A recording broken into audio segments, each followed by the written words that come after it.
Assalamualaikum warahmatullahi wabarakatuh. Bismillahirrahmanirrahim. Nahmaduka ya ghafuru ya syakuru. Shalli wa sallim barik ala sayyidina Maulana Muhammadin wa ala alihi wa sahbihi asma'in nama ba'du. Teng ngersa para keluarga besar Kiai Haji Akil Sirot wabil khusus teng wau niki pernah paman kalian kula. Terus gada otoritas meksa. Tapi itu saya keren yang bihan malah pernah mbah, dia pernah mbah, dia putrine guru kula, niku dimanfaatno beliau, kayak gitu.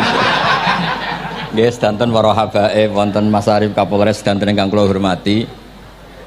Niki paling kula ngisi nampung 20 menit, niku mun top niku mun. Terus katanya niku ahlul ilmi dihormati, tapi nyatane dipeksa. Terus memang banyak paradok dalam ilmu usul fikih.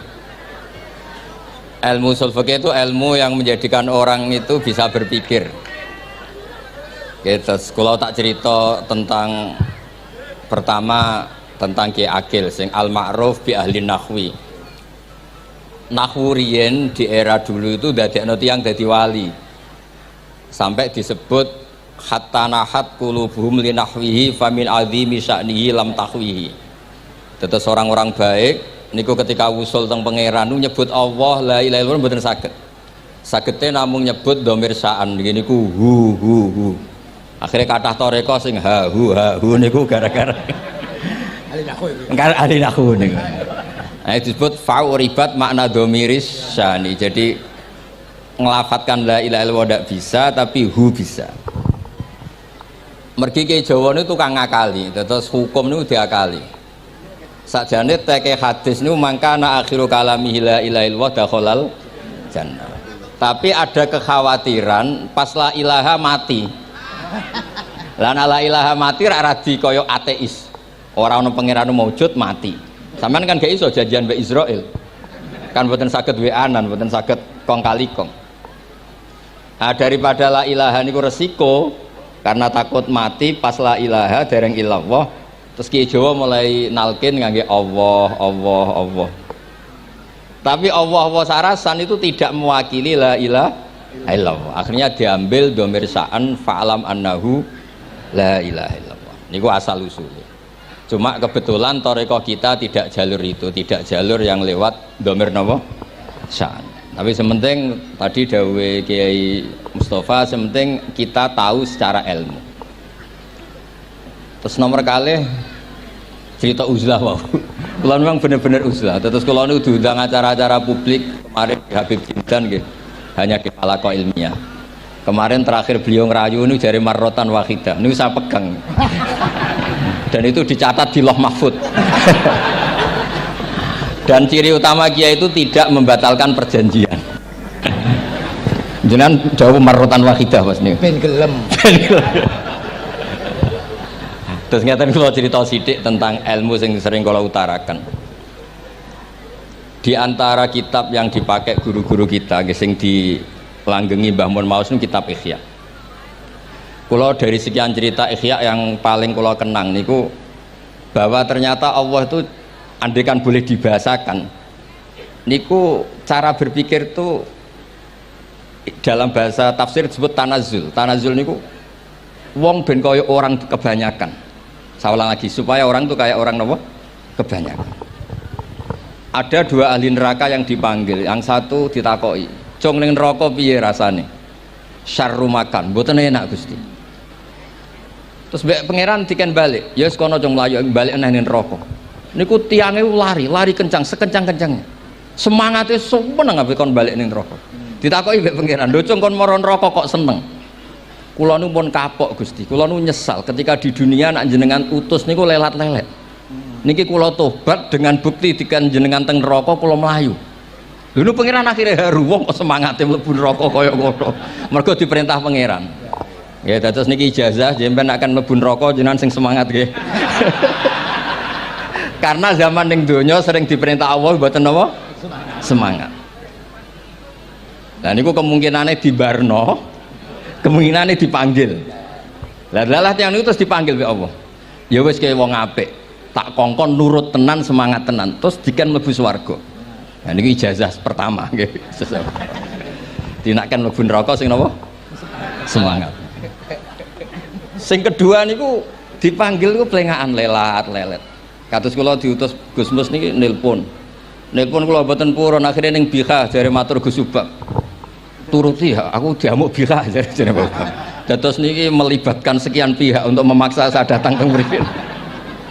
Aduh, repot wong kempek niku. Repot nyen repot. Mugi-mugi di sepuro ngoten. Yang kedua niku diken mlebu neraka malih ku lelat-lelet, ndelok pangeran mboten semangat. Ditakoki mek pangeran. Kenapa kamu tidak semangat? Saya itu tidak pernah ngira jenengan yang baik sudah masukkan saya ke surga, kemudian jenengan nyuruh lagi saya ke neraka. Saya tidak pernah mengira engkau itu seperti itu. Terus Allah nggih, ana indadzoni abdibi. Ya ora apa-apa, swarga ya swarga. Ini dua ijazah untuk sampean supaya bisa masuk napa? Swarga. Terus kita tidak pernah tahu napa Gustofa ngundang kula nyenengno wong akeh ganjaran, napa meksa wong alim dosa, bener ngerti kula carane. Karena dalam ilmu usul fikih, kembali ke usul fikih, kula nu gak ada khazanah kathah tentang debate pangeran kalian nabi ini. Kathah, mboten satu dua contoh di beberapa kitab tafsir. Suatu saat kula sering cerita niki, suatu saat Khalilur Rahman Ibrahim itu kedatangan Israel. Kamu mau apa? Mau matikan jenengan? Kata Nabi Ibrahim, Harro'aital Khalil yumitu Khalilah. Mosok aku kekasih pangeran dipateni, mosok orang yang dicintai membunuh yang dicintai. Orang yang mencintai seseorang kemudian membunuh yang dicintai. Tidak ada itu. Akhirnya Israel matur teng pangeran. Cara politiknya ngeten, wau sing cara lagi seneng ngendikan politik. Wani kiai lengser jare beliau. Ono. Nah kula niku ahli tauhid wis pancen kodok kodare ngoten mawon, dadi mboten berpikir ruwet-ruwet. Terus Israel kan mboten biasa logika, kan malaikat itu SOP kan, mboten biasa logika. Akhirnya matur pangeran, kata Ibrahim, masa kekasih bunuh yang dikasih, masa yang mencintai bunuh yang dicintai. Tapi Ibrahim baru sadar ngadepi pangeran gitu, lebih pinter. Terus kan ketika Allah fakullahu, katakan ke Ibrahim, harlo aital khalil yakrohu ayal ko khalilah. Mosok jari seneng aku kok ketemu aku rawani. Jari seneng kok rawani ketemu. Lah niki sampean aku pengen mati, monggo ngangge ilmu sing niki. Wong jari seneng pangeran kok rawani ketemu pangeran. Jeneng, seneng seneng ketemu. Ibrahim seneng terus akhir. Yo mati saiki ora apa-apa mati saiki. Terus kedua, niki cerita karena ini pondok ilmu, orang harus biasa pakai logika usul fikih. Politik juga gitu. Nak kiai politik rawan kena syubhat. Tapi nak wong soleh ra oleh politik, kue ridho dipimpin wong fasik-fasik kabeh. Ya, mboten ngerti, mbok sing bener dis pokoke ngoten. Yes, itu memang logika usul napa? Fikih. Logika usul napa? Fikih. Ketika Nabi Adam badhe didamel niku materinya saking bumi.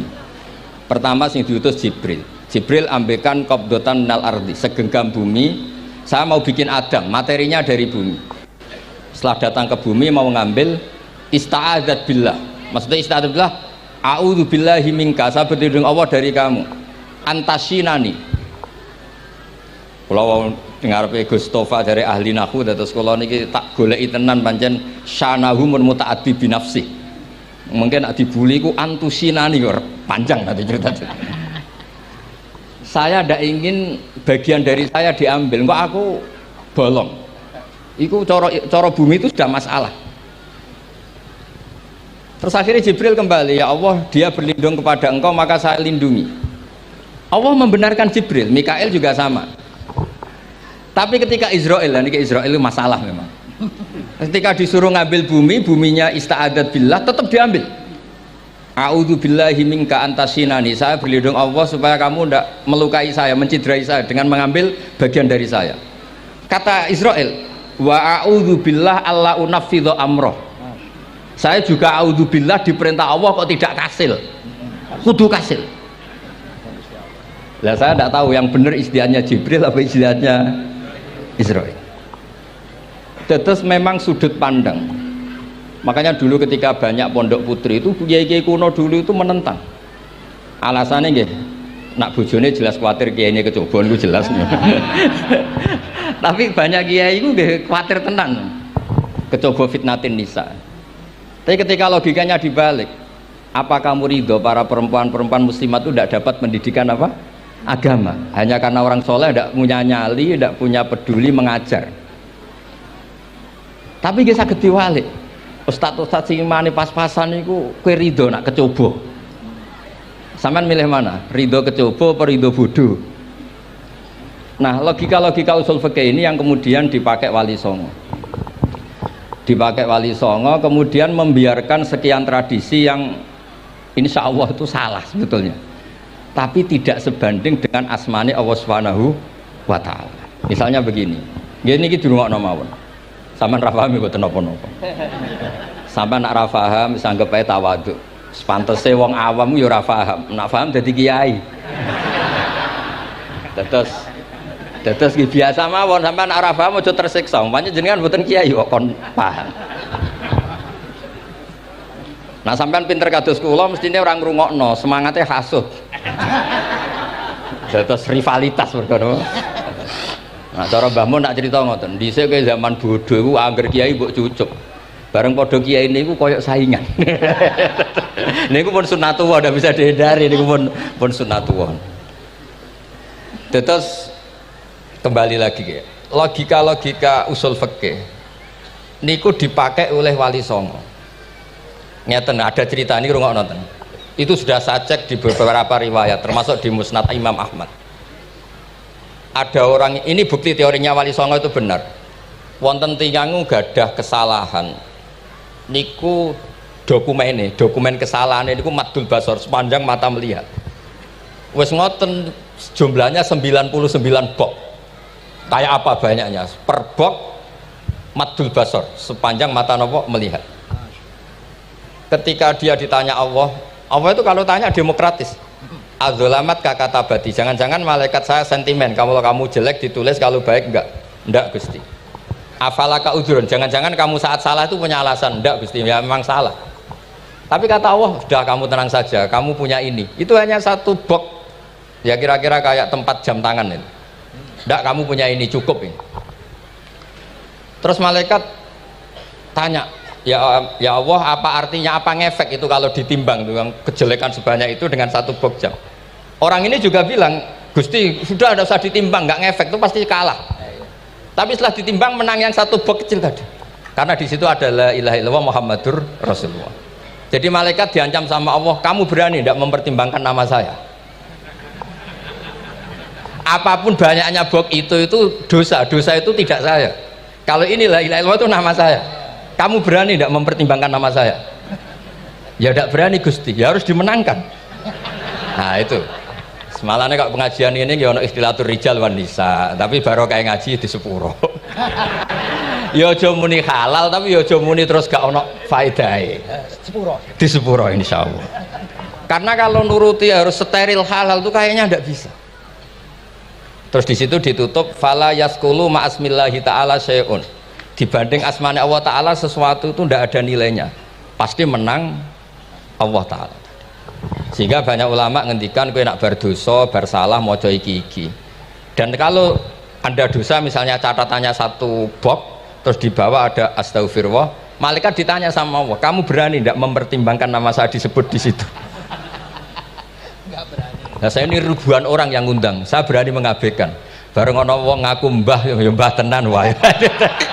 Ya terus ngoten, kowe wani gak mempertimbangkan Gustofa sing mantune Mbah Maimun.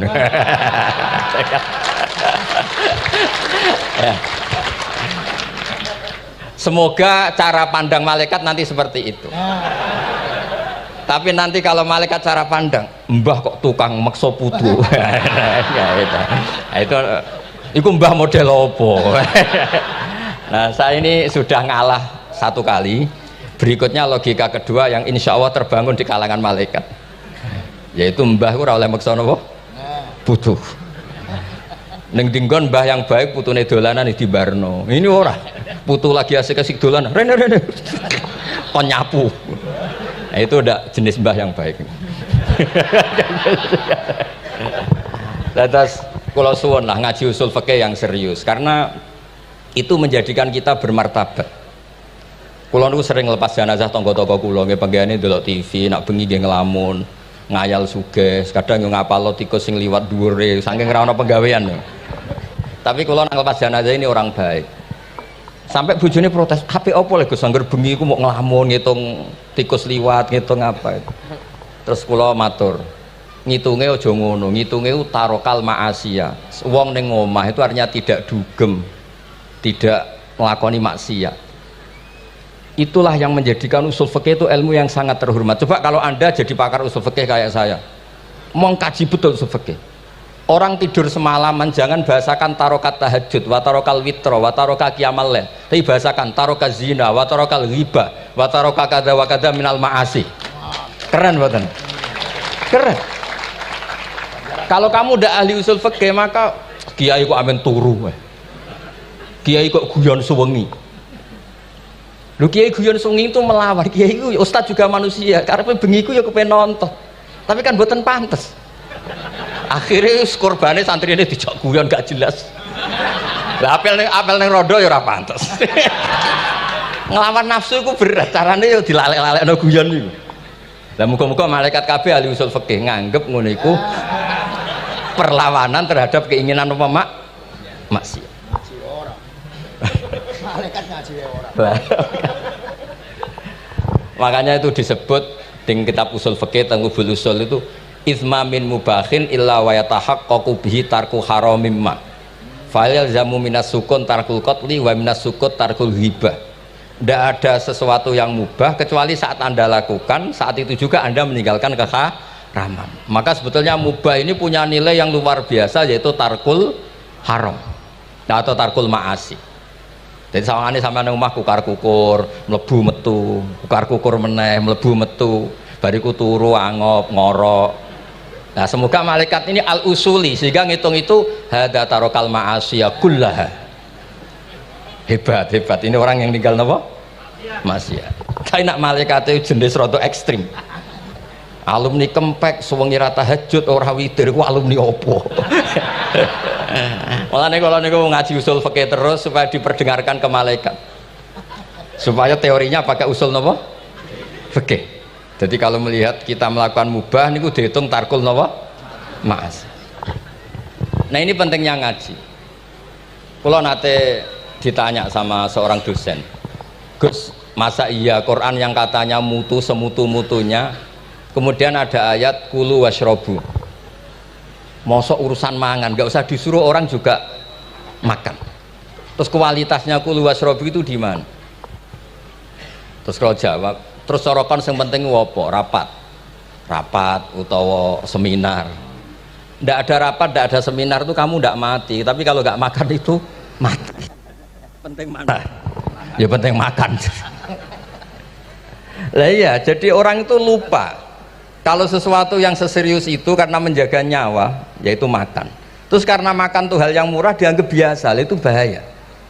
Sehingga sebetulnya yang kita bisa jadi wali lewat hal-hal keseharian tidak bisa jadi wali karena tadi. Saya punya hadis, ini mudah sekali untuk Anda jadi wali, bahkan di atas wali lah. Inna woha ta'ala layar do anil abdi, pakai inna masih pakai lam taukid. Inna woha layar do anil abdi ayak kulal aklata fayahmadahu alaiha aw yasroba syarba fayahmadahu alaiha. Allah itu sangat ridho ada orang makan satu asupan kemudian dia muji Allah. Loh, orang tidak punya alpat itu tidak mati, tidak punya tanah ribuan hektar itu tidak mati, tapi kalau nggak makan sesuap nasi mati. Penting mana? Penting makan. Tapi gara-gara kamu tamak untuk syukur nunggu punya alpat, untuk syukur nunggu punya tanah banyak, Anda ini bodoh. Mau syukur saja syaratnya kok banyak. Jadi sebetulnya kalau kita mau jadi wali itu cukup setiap makan itu kamu syukur. Fayahmadahu alaiha aw yasroba syarba fayahmadahu alaiha.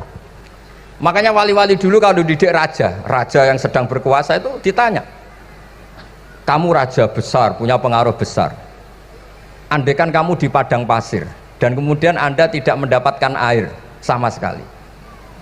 Apakah kamu menggantikan kerajaan kamu demi beli satu seteguk air? Iya, akan saya beli karena saya kalau tidak minum mati. La tafrah bimulkin la yusawi jar'atamain.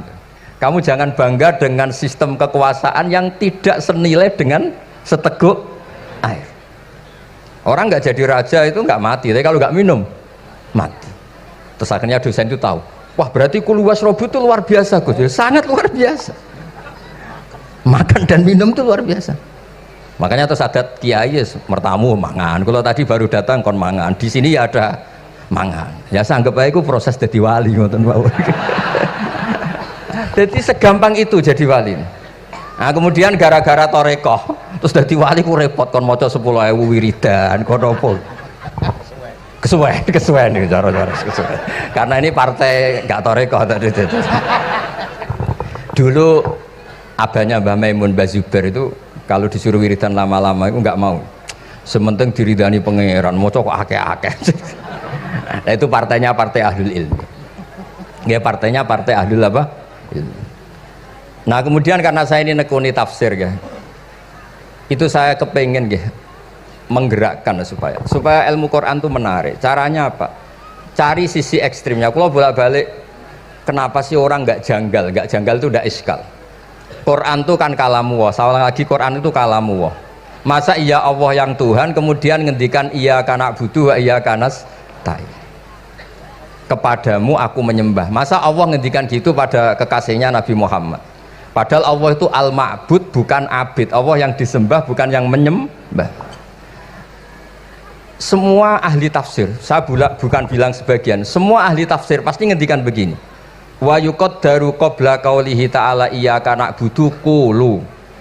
Sebelum iyyaka na'budu itu ada kata yang disimpan yaitu qulu. Jadi iyyaka na'budu itu betul ngendikane Allah, cuma sudah dikasihkan Jibril kepada umatnya Rasulullah. Jadi Jibril bilang gini ke Rasulullah Muhammad, Muhammad kul iyyaka na'budu. Kemudian Nabi juga bilang ke umatnya qulu iyyaka na'budu. Jadi ini kalam Allah yang sudah milik kita. Nah berhubung milik kita, kita sah mengatakan iyyaka na'budu. Karena kalau tidak janggal, masa iya Allah berdoa ihdinas siratal mustaqim, tunjukkan kami jalan yang benar. Lah kalau ihdinas siratal mustaqim kalam Allah berarti kan Allah yang berdoa. Nah, sehingga semua tafsir bilang sama, wa yuqaddaru qabla qauli ihdinas siratal mustaqim qulu. Nah, terus ada mufassir lain bilang jangan mulai iyyaka na'budu ya semuanya, mulai bismillah, qulu bismillahirrahmanirrahim. Masa iya Allah sendiri yang bilang bismillahirrahmanirrahim? Nah, dengan tafsir seperti ini terus kita akhirnya lagi-lagi kembali ke usul fikih, kembali ke balaghah, kembali ke nahwu. Kalau ndak ya Anda akan menafsiri Quran pakai logika Anda sendiri. Sampai ada mungkirus sunnah. Pokoknya sementing kembali ke Quran. Orang roh Quran itu kayak apa? Saya kemarin ngaji di Sedan di daerah saya bilang, Sayyidina Umar itu Islam sebelum minta hidayat. Khalid bin Walid ya Islam sebelumnya ya tidak minta hidayat. Lah itu kan janggal. Padahal katanya Quran itu hudal lil muttaqin, petunjuk bagi mereka yang takwa. Padahal tidak ada sabkut takwa untuk Umar. Umar tidak pernah takwa, tapi nyatanya Islam. Bahkan dia masuk ke rumahnya Zaid bin Arqam itu mau bunuh Nabi, mau nyari Nabi, bukan mau Islam. Tapi ketika dengar iparnya membaca Toha ma anzalna alikal Qur'ana litasqa, kemudian dia masuk Islam. Lalu gimana tentang hudal lil muttaqin, petunjuk bagi mereka yang takwa? Banyak ulama yang mengatakan lil muttaqin itu balaghahnya lil iktifa, lil muttaqina wa ghairihim. Jadi Quran itu petunjuk bagi yang takwa dan yang tidak takwa. Dan itu di bahasa Arab sah. Di bahasa Arab sah. Misalnya gini ya, kalau sampean punya ponakan dolan, cong-cong nang mangan. Ya maksudnya ya mangan mbek ngombe, mangan tok seretan mati kan. Itu kan satu paket. Sarobila taqikumul harra wal barda. Pakaian yang melindungi dari panas. Di situ enggak disebut wal barda, tapi artinya juga wal barda. Karena kalau tidak diartikan lil iktifa, nanti Quran itu memberi petunjuk bagi yang sudah muttaqin. Corong doang nguyai segoro, wis takwa kok. Nah ini kita butuh ahli tafsir yang al-usuli. Karena itu yang menjadikan Quran punya kualitas lagi. Seolah lagi punya kualitas lagi. Kalau ndak, Quran tuh kayak biasa-biasa saja, kayak tadi kulu wasrobu kayak dan seterusnya dan seterusnya. Jadi kalau suwun barokahnya hormat sama orang alim kados Ki Akil, Ki Siras dan tenaga keluarga mriki. Orang menghidupkan logika ilmu lagi. Jadi kalau seneng lah nak dalam Gusmus ahli ilmu boten krono niat fakir boten. Biar sampean ngerti lah kalau ngadepi ahlul ilmi itu pun boten level. Ahlul ilmi itu kalau punya logika itu tidak bisa dibantah. Saya beri contoh sekian contoh yang nyata yang diajarkan Rasulullah SAW. Nabi itu pernah mau dipermalukan orang karena Nabi ngendikan la adwa wala tiarata, tidak ada penyakit menular. Terus ada orang iseng kok onta yang kena kudisen itu dijejerkan yang waras ikut kena kudisen. Terus orang ini tanya, ya Rasulullah ini tadi sehat, tapi kena onta yang kudisen ikut kudisen. Nabi tanya lagi, faman a'dal awal, yang kudisen pertama ketularan siapa? Wah itu dari Allah ya, maksud saya seperti itu. Jadi ada terus orang-orang kafir itu cara berpikir aja alal alihata ilaha wahida inna hadalah syai'un ujab. Muhammad ya tentu mereka masih jangkar. Muhammad problem kita ini banyak. Kalau Tuhannya satu tidak cukup. Ada problem kredit macet, ada problem macam-macam kan, utang piutang macam-macam. Kalau Tuhannya satu tidak cukup. Kita butuh Tuhan banyak karena problem kita banyak. Lalu Nabi mengajarkan mereka apa logika yang dibangun. Kalau kamu jadi buruh, kemudian majikan kamu banyak, semuanya merintahkan kamu bingung nggak? Ya bingung. Tuhan kamu itu majikan kamu, kalau banyak-banyak perintah semua kamu yang bingung. Ya sudah mat Tuhannya satu saja. Itu disebut dorobawa masalah rojulan fihi syuraka umutasakisuna warojulan salamal lirrojul. Nah sekarang itu kita ini mulai kehilangan fatonahnya Rasulullah SAW. Nabi dulu itu kalau nerangkan ilmu itu logikanya gampang sekali. Logika yang dibangun tuh gampang sekali. Ada orang cerita, ya Rasulullah saya ini ada sekian anak saya, yang paling saya cintai satu. Apa saya boleh melebihkan yang paling saya sayangi dalam pemberian? Nabi jawabannya itu tidak langsung jangan enggak. Apakah kamu berharap bahwa mereka semuanya baik ke kamu? Iya semuanya saya ingin baik ke saya. Ya kalau gitu jangan gitu. Kan tidak fair kita mengunggulkan yang satu, melebihkan yang satu, sementara kita berharap semuanya baik. Itu tidak fair kata Nabi. Jadi dulu Nabi itu terus ini yang cerita fikih. Dulu Ahlul Madinah itu mangga itu masih pentil sudah dijual. Pentil dijual harganya 2 juta. Masa iya pentil harganya 2 juta? Karena dengan asumsi sudah jadi mangga. Tapi ketika Nabi datang di Madinah dan penduduk Madinah itu abkhosna sikailan, orang paling buruk dalam pertimbangan dalam jual beli. Nabi cara ngendikan itu unik. Aro'aitum law anna waha yamna'us samra fabima yastakhillu ahadukum mala akhi. Kalau pentil ini ternyata kena angin terus kemudian tidak jadi buah, lalu kamu nerima uang 2 juta itu atas nama apa? Atas nama beli pelem, nyatanya belum jadi mangga. Mosok kalau pentil seharga 2 juta. Semenjak itu terus Ahlul Madinah sadar kalau jual buah itu nunggu ba'da buduwi solahiyah, setelah samroh ini berbentuk. Tapi Nabi tetap ngendikannya pakai logika. Nah sekarang banyak kiai yang sidik-sidik neraka. Sebenarnya Nabi itu ngajari logika. Ada pemuda dia itu hipersek, mau masuk Islam tapi tetap boleh bebas. Saya ini ingin Islam tapi jangan larang seks bebas. Wah itu sahabat semuanya melarang ketemu Nabi karena ini ngawur betul, masa pamit Islam kok. Tapi setelah gaduh, Nabi tanya, kenapa gaduh? Ada pemuda mau masuk Islam tapi yasta'izinu fi zina, dia minta izin supaya tetap boleh zina. Kata Nabi, suruh ke saya ke sini. Setelah datang di depan Rasulullah, logika yang dibangun Nabi itu luar biasa. Atuhibbuhu li bintik. Kamu suka punya anak putri kemudian jadi demenannya orang laki-laki hidung belang? Ya enggak, saya bunuh orang itu. Andaikan itu ke ibu kamu, saya bunuh orang itu. Atuhibbuhu li bintik, atuhibbuhu li ummik, atuhibbuhu li ukhtik, atuhibbuhu li kholatik. Kamu suka punya anak putri yang jadi demenannya orang? Ya tidak suka ya Rasulullah. Kamu suka kalau punya ibu didemeni orang banyak? Ya tidak suka Nabi. Sampai otaknya itu yastakbihu zina, sehingga otaknya itu wah zina itu buruk betul. Akhirnya ya Rasulullah sudah saya mau se-Islam tanpa zina-zina. Karena logika yang dibangun Nabi itu luar biasa. Nabi pertama mengingatkan atuhibbuhu li bintik, atuhibbuhu li ummik, atuhibbuhu li ukhtik, atuhibbuhu li kholatik. Sampai dia ini nggak bisa apa-apa. Sudah Nabi sudah. Jadi logika ini yang harus kita waris. Lagi-lagi kembali yang bisa waris itu ahlul ilm. Sama itu kan kayak diskusinya Nabi Yahya dan Nabi Isa. Nabi Yahya itu suka berkawan orang-orang soleh. Setiap berkunjung di mana itu nyari yang orang-orang soleh. Ditanya kenapa kamu berkawan orang soleh? Ya berkawan orang soleh itu asik. Tapi kalau Nabi Isa enggak. Kalau ada desa-desa yang masih hitam, masih merah itu dikunjungi kemudian dibina. Ditanya sama Nabi Yahya, lima anda tanzilu ala syirarin nas, kok kamu kumpul orang-orang yang kayak gitu? Jawabnya beliau, innama ana tabibun udawil mardo. Di mana-mana Nabi itu ya dokter, di mana-mana dokter nyembuhkan yang sakit. Jadi dulu logika kebalikan itu dibangun, sehingga dulu ulama khilaf itu ikhtilaful a'immah apa? Rahmah. Masyhur itu. Saya sering cerita dan itu ada di kitab Khilyatul Auliya. Nabi Yahya itu lebih ceria.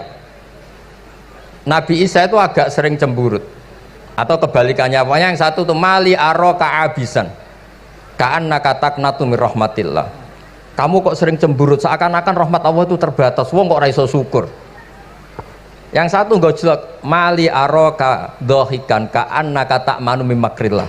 Kowe kok guya-guyu, kok is bebas kon neraka wae gitu. Nah, sehingga ya itu tadi sudut pandang.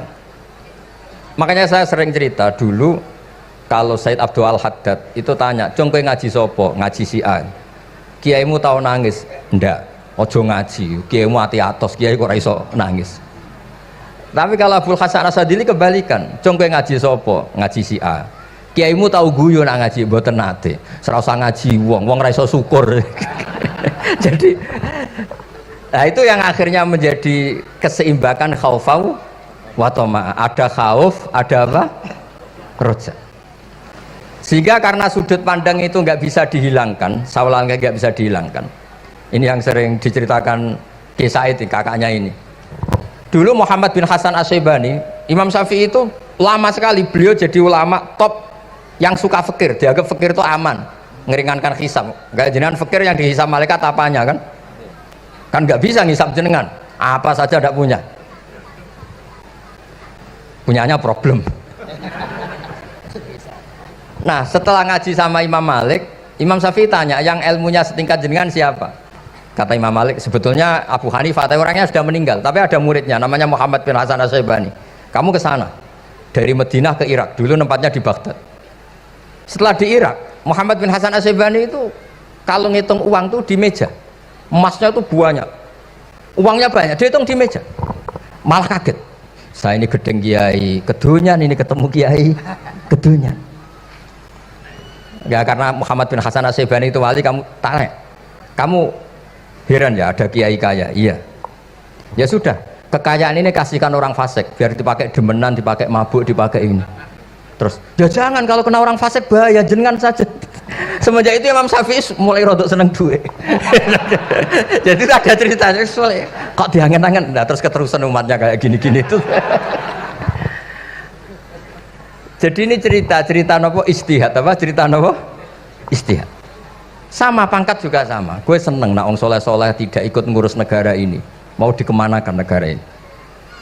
Tapi ada yang berpikir, gue seneng nak wong soleh terkontaminasi. Ya sudah monggo, sing ora payu jabat nggih berpikir zuhud. Sing payu ya berpikir politik. Sing penting semuanya itu berdasar ilmu. Yang penting itu semuanya berdasar apa? Ilmu.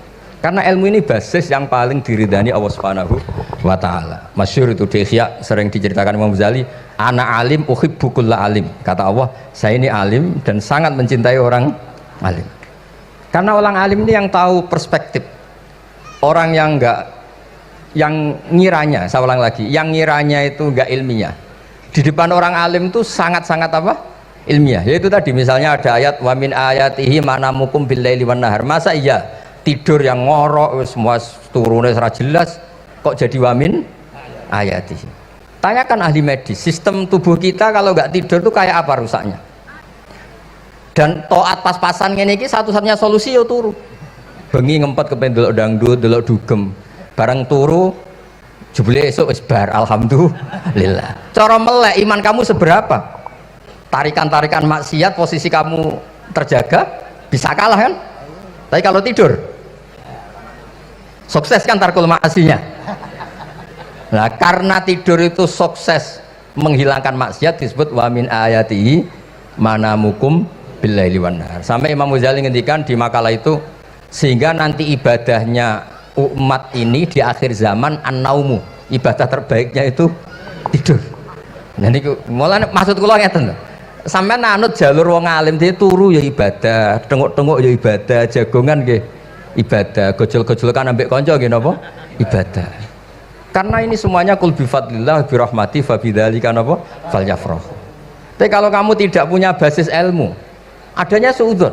Kiai kok jagongan guyon sewengi kiai opo? Kiai kok turu sewengi ku kiai. Karena basisnya ada ilmu. Padahal jelas ketika Rasulullah bikin urutan kebaikan, pertama Nabi ngendikan kamu menolong orang.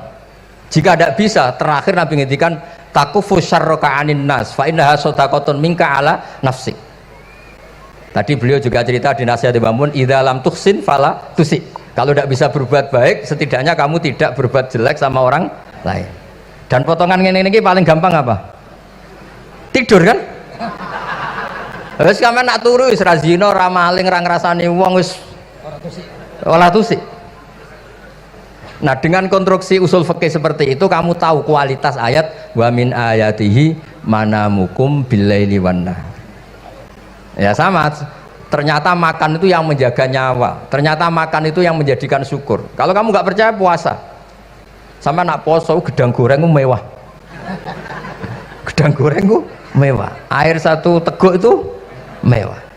Makanya kalau lama dulu ada santri kepengen mangan enak, ya saya ingin mangan enak gini-gini, caranya gimana? Itu rumusnya ada sate, ada mie ayam. Idamuhu alju, kalau kamu ingin enak lauknya itu lapar. Ya kita kalau puasa itu semuanya kan enak. Nah itu lagi-lagi basisnya itu ilmu. Nah sekarang banyak orang yang sudah tidak peduli dengan ilmu, kayak ijazah dilakoni kan. Jadi kayak wiridan la ilaha illallah itu sebetulnya harus dibarengi dengan ilmu. Ini yang terakhir supaya nggak lama-lama. La ilaha illallah itu basisnya ilmu. Surga yang begitu mewah itu dibikin juga bagi yang melafadzkan la ilaha illallah. Neraka yang begitu ekstrim, sampai kalau benda dijatuhkan dari atas ke neraka itu sampai bawah nunggu 70 tahun. Bisa kamu bayangkan kalau kamu di dalam naiknya susah itu. Ini dijatuhkan ke neraka itu sampai bawah nunggu berapa? 70 tahun. Loh, neraka sebegitu ekstrim itu dibikin untuk yang menolak la ilaha illallah. Berarti kalimat ini kalimat spesial.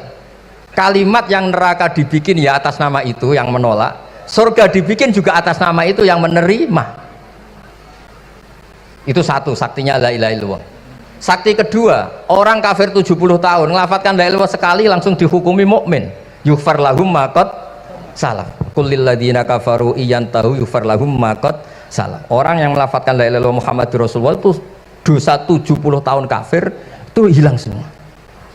Tapi gara-gara ada ilmu terus diumumkan tahlil dening Kiai Haji Niam mesti sing guri wah sawi mesti guri.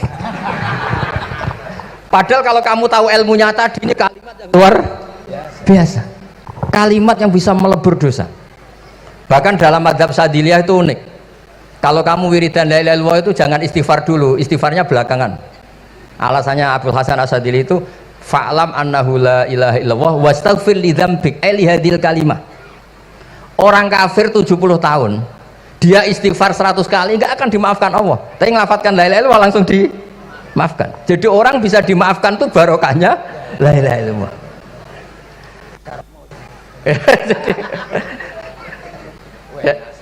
ya kan?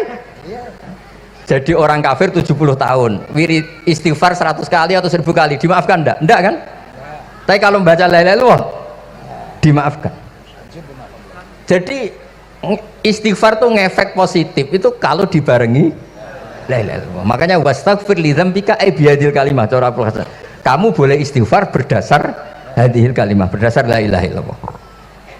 Tapi terus kemudian ya thariqah itu banyak, itu urusan rasa.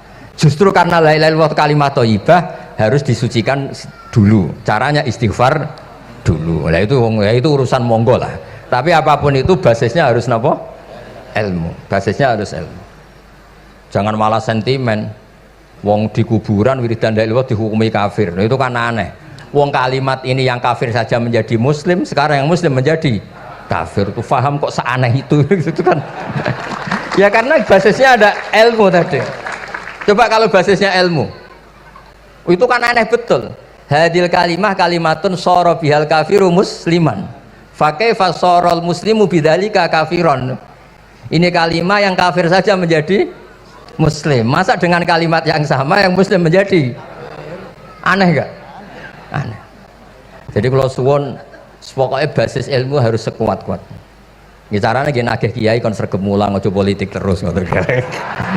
Tapi politik itu bagian dari ilmu. Wis ra iso diterangno. Nggih ngoten mawon. Assalamualaikum warahmatullahi wabarakatuh.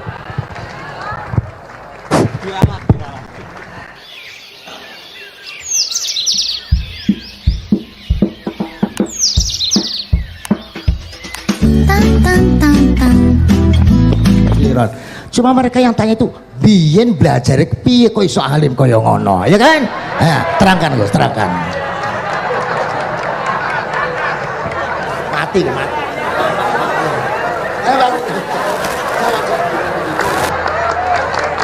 Setuju kan? Setuju? Sila. Asal dakaik.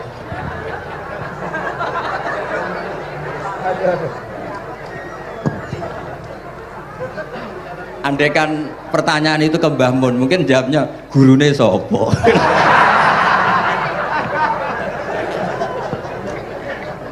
Tapi mungkin kalau ke mbah-mbah saya ya juga babanya nih pihak juga Mbak Abdul Aziz, mungkin putuku. Tapi kalau saya ingin cerita tentang saya paling ya, aku sregep. Yang jelas tuh dari kafadlu yuti apa? Mayas. Tapi gini, kalau ini menghormati bahasa saya ini, kalau ijazah begini, dulu Mbak Mun tuh sering cerita juga bahasa kena kepengen ngalim ku sinau sedurunge ngaji ya, misalnya kamu ngaji takrib atau ngaji wahab sama Mbah Mun, kamu baca dulu sebelum ngaji. Nah, setelah dibaca, misalnya kamu baca rofa kok Mbah Mun baca jer, kamu baca jer Mbah Mun baca rofa, berarti goblok tulen. Karena semua teori Anda kok salah. Ya misalnya Mbah Mun baca wadakaro sopa al-musonifu, kamu baca wadakaro al-musonif. Berarti kan goblok banget itu. Ya kan ada cerita gitu, ada orang tuh nggak tahu betul Gus maknanya lam tardiman itu apa. Lam tardiman dicari di kamus itu udah ada, ternyata itu di khet lam tarodaman. Dia baca satu lam tardiman itu dicari di kamus sampai hidup mati lagi ya gak ada. Nah, jadi kamu baca dulu, misalnya di bab khed lam taro ngali sapa mar'ah daman ing geteh. Ternyata ngaji Mbah Mun paginya jadi baca lam taro daman. Jadi kalau kamu malamnya baca lam tardiman loh kok. Jadi itu kata Dewi Mbah Mun mergo sorokan kabeh santriku ora mungkin. Carane ngecek kebenaran Anda yo maca sik. Nanti kalau kemiripannya 50% ya separuh alim. Kalau 70% ya serontok alim. Tapi nanti kalau kemiripannya sampai 100% dan berkali-kali, ya berarti kan sudah luar biasa. Jadi yang ngaji sama Ki Mustafa, Ki Niam, saya mohon santri-santri itu belajar dulu, biar bisa ngecek nanti guru saya baca kayak apa. Podo salah ya Gus. Kenapa lah? Podo salah. Karena kiai itu kalau salah ya mau ngalah. Ini ceritanya bangun betul. Ada kiai nggak tahu apa kakean mergawe kakean politik nggak tahu. Wal babi lan walang. Terus ada santri, kulo gak ada makna kok lawang. Ya walang sing lawang cung. Mau ngalah. Terus watini lan wit alu. Gurune maca alu. Kulo gak ada makna kok elo. Lah ya wit telu kena gua alu cung. Tapi saya menangi kiai itu kalah sama santri itu. Saroko nyolong sapa wong albedo tangi anduk. Terus gurunya kaget. Cung kok anduk, cung. Bareng didelok endok. Karena kalau pegon kan anduk sama endok itu padha wae. Ini ada padha. Tapi kiainya akhirnya kalah. Memangnya nyolong anduk boleh? Yo ora yo haram, yo padha ae kalau gitu nyolong. Nyolong gendok ya haram, nyolong anduk haram. Lo cerita itu masyhur itu. Kalau cerita yang terkenal di Lirboyo itu kan ada santri dari Jakarta di kelas. Gurunya bilang Ja'a Zaidun, Zaid datang. Waro'a itu Zaidan, saya melihat. Si murid ini itu melihat pintu terus. Lama-lama gurunya itu tersinggung. Kamu diajari pelengahan nggak sopan. Habis Ustadz bohong. Lah kenapa bohong? Katanya Ja'a Zaidun, Ra'a itu Zaidan. Zaidnya mana?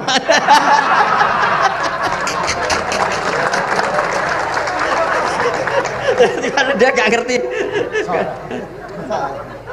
Zaid datang, saya melihat. Mana orangnya kok? Kok dibahas-bahas terus itu? Ya, jadi yang serius tadi, kalau sampean ingin nguji kualitas Anda, makanya saya dulu itu pede baca kitab di depan Mbah Mun karena ya ngecek. Dan dulu itu Gus Zofur, Gus Kamil sebelum ngaji ya itu mesti sinau sama saya. Nanti ketika Mbah Mun baca tadi kalau kemiripannya kita 90% ya bagus, syukur-syukur sampai 100, dan itu terulang sampai Wahab Hatam, Jamul Jami' Hatam, sehingga kita tahu. Jadi kalau diskusi kita kok salah ya tahu, kalau benar ya tahu, kalau tahqiq ya tahu. Biasanya kalau tahqiq itu Mbah Mun karena takut menyalahkan kiai-kiai Jawa, kalau baca 2 kali misalnya begini, Yasmalu, kadang diwaca Yasmilu ora apa-apa nggih Jawa wae gitu. Karena kalau kita memaksakan sampai benar seperti di kamus, kayaknya kalau Ki Jawa itu berat sekali. Dumeli bojo bola-balik mesti ora goblok wis apik lah. Karena kalau baca tahqiq itu kan butuh kamus. Yang benar itu Yasmalu misalnya. Tapi kan populer juga orang baca Yasmilu. Saya itu menangi loh, Ki Jawa dulu baca Simai itu menangi, Masdar Simai. Lama-lama setelah banyak alumni Al-Azhar terus berdasar kamus baca Samai semua sekarang. Saya menangi kiai itu baca Dilalah. Lama-lama karena sekarang udah banyak punya kamus, baca Dalalah, Fa'alah. Jadi kiai itu juga kadang-kadang keteror muridnya. Makanya Syekh Zakaria Al-Ansori itu pernah ditanya, kenapa engkau begitu alim alama sampai dilakopi Syekhul Islam? Kata beliau itu lucu jawabannya, karena saya ini orang yang sial. Saya dulu punya guru namanya Ibnu Hajar Al-Asqalani dan punya murid namanya Ibnu Hajar Al-Haytami. Kata beliau, dukik tu bena hajaro ini. Saya ini digebek 2 batu. Kalau mau ngaji takut saya minta ampun karena disuruh baca sama Ibnu Hajar Al-Asqalani. Kalau mau ngajar takutnya saya bukan main karena Ibnu Hajar Al-Haytami itu cerdasnya bukan main. Jadi kalau saya salah itu konangan. Akhirnya dia jadi orang sial tadi. Mau ngaji ya belajar, mau ngajar ya belajar. Makanya meskipun ini pernah sepuh saya tidak berani ngaji beliau. Wah mesti meriang saya kalau ngaji. Jadi yang terkenal alim-alim mohon ngajinya dikurangi ya, karena ini kasihan gurunya. Kasihan gurunya. Nggih, Bon cekap deh. Bon, itu catat ya. Sebelum ngaji baca dulu. Satu lagi, Gus. Sampean ketoke kiai ndesok kok kuliah. Betul kuliah? Oh, nggih nggih. Pun dari belajar dari mana sampai kemana Gus jenengan? Dari Mondok sampai ke Jogja sampai Putih. Monggo.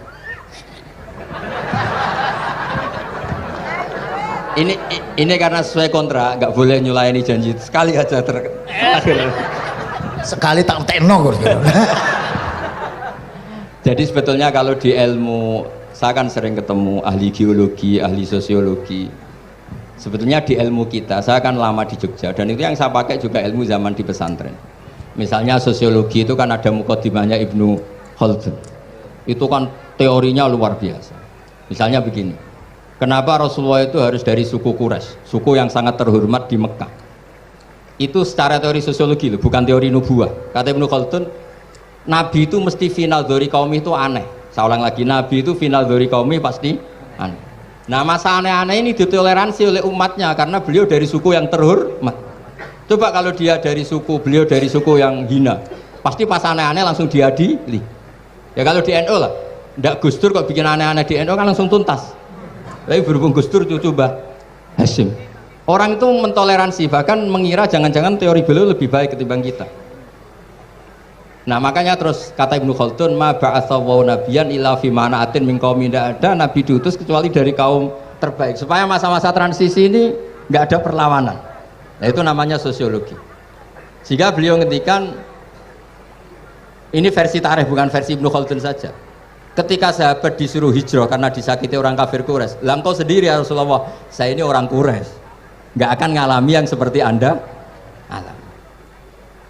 Nah itu namanya sosiologi. Begitu juga matematika. Saya sering ketemu pakar matematika dari UI, dari UGM. Misalnya bilang zakat kan 2,5% misalnya zakat tijar. Saya bilang kalau ngitung itu porogapit, padahal kita zaman sekolah porogapit itu pantangan. Tapi saya bilang saya punya matematika lebih cepat. Apa itu Pak Ba? Kalau manggil saya Pak Ba. Kalau di kitab disebut rubu'ul usyur apa? Jadi bertahap. Misalnya 1 juta, usurnya akan 100.000.